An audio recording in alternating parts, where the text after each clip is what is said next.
Hey guys, how's it going? This is Kyle. Marley.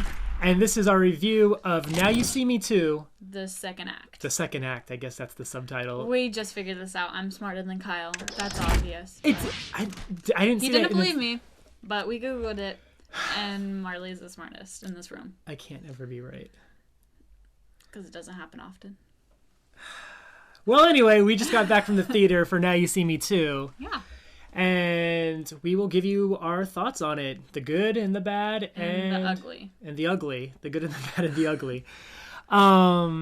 Okay, so let's get into this. First, Rotten Tomatoes, the critics have this at 37%. A 37%. And the fans have it at 69%, which is almost a good 70. Which is almost 70. It's like a solid C minus, D plus.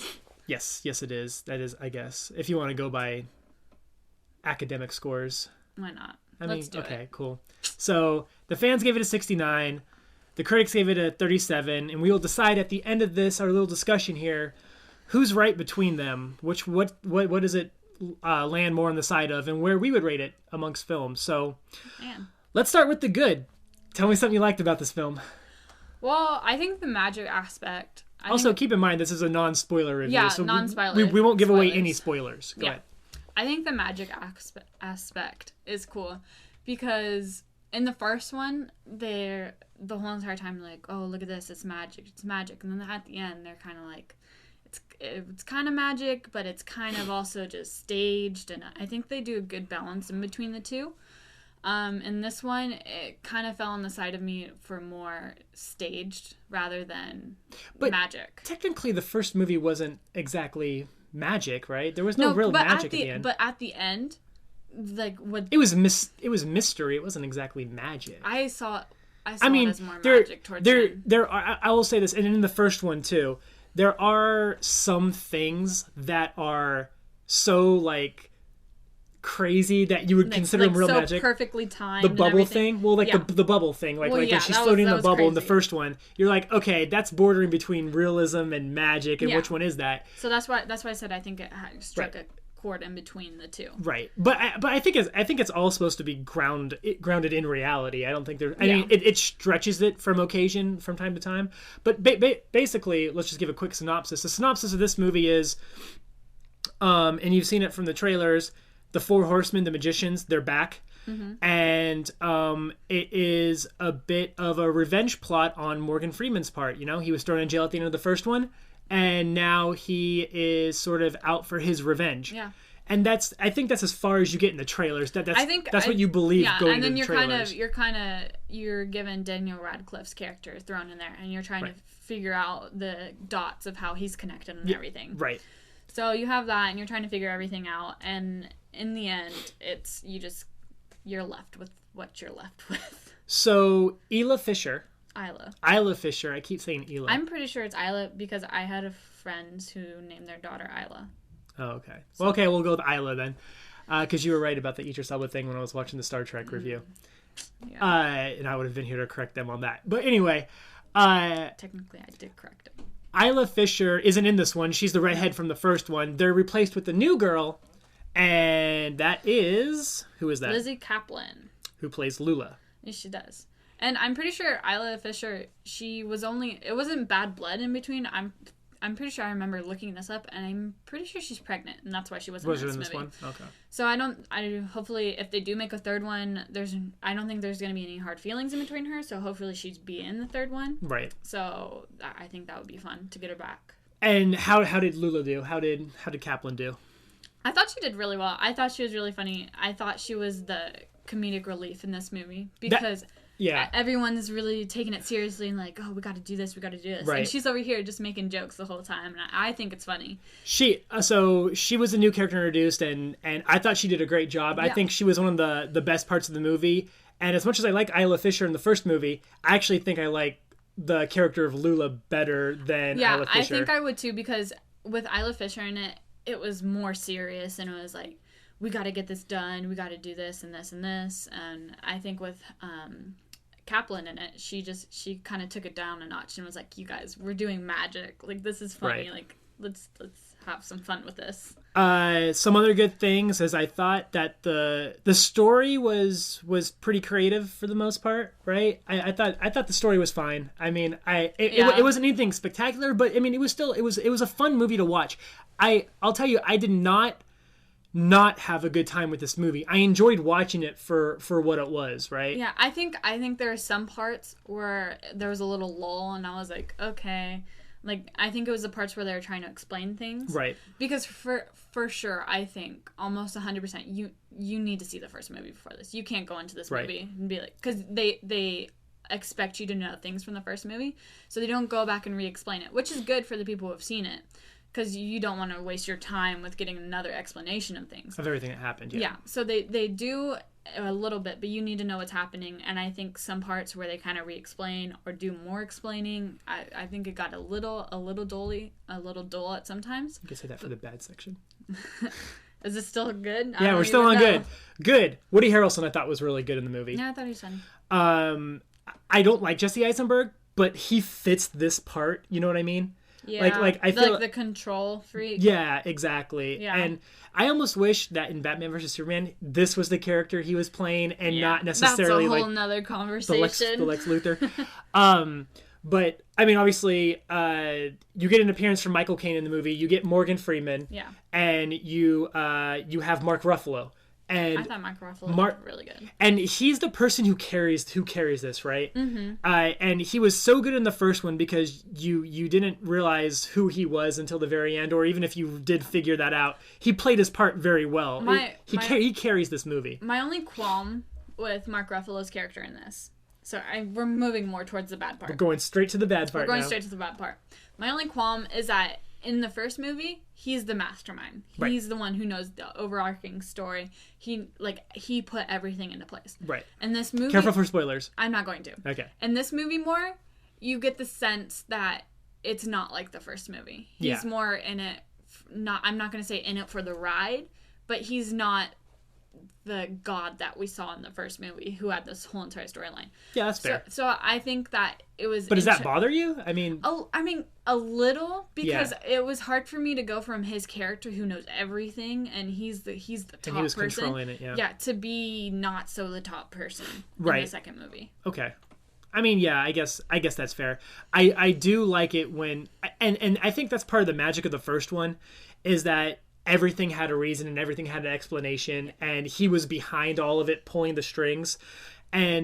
But I will say, movies like this can fall into that kind of trap where you see the first one and you were like, let's just say you were amazed by the first one and you really liked what they were doing. That while you're watching the second one, you're thinking, oh, how are they going to pull the rug out from under me? Is this really what I think it is? Is that really what I think it is? And they sit here and they hammer home the sort of the magician's like mantra of be careful what you see, you know, it's not always the way it seems. There's a lot of illusions and everything. There's a lot of deception and misdirection. So you think the whole time the movie's going to be doing that, and it does to a fair part have its twists, does have its turns. Yeah. It does do that, but I would say not to the extent that the first one does. Well, I also think I kind of feel bad for this because this movie is a sequel. So you already know what's going to happen. You already know the thing that it's trying to do. It's trying to be a magician, like, doing their thing. Right. Robin Hood type-esque thing. Oh, we can get into that. Yeah. So they're trying to do that. But you've already seen that in the first movie. So all the surprise factor, I feel like, is gone. Because you know what they are already. Well, yeah. Okay, so that's the other thing that we were talking about as soon as we came to the movie theater is I don't like this Robin Hood trope of the good guys stealing, or like the corporation or whatever, the evil company is being, you're able to steal from them and give back to the other people. The little guy. It's the Robin Hood trope, right? The little guy. Ant-Man did it with Paul Rudd stealing, he was doing evil thing or criminal things because there's a greater good of stealing from the bigger guy, giving back to the people or whatever that those guys were screwing over.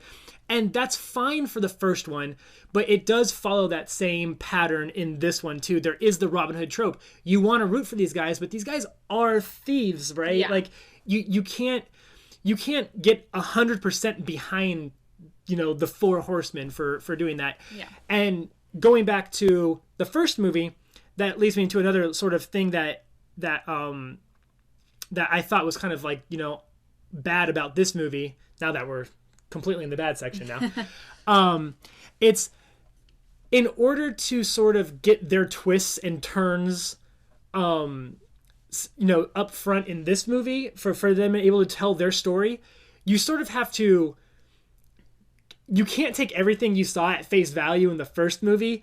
So how do I explain this in a non-spoiler way? This is kind of the trick part. I know, but it's taking a long time. I know, I'm really sorry.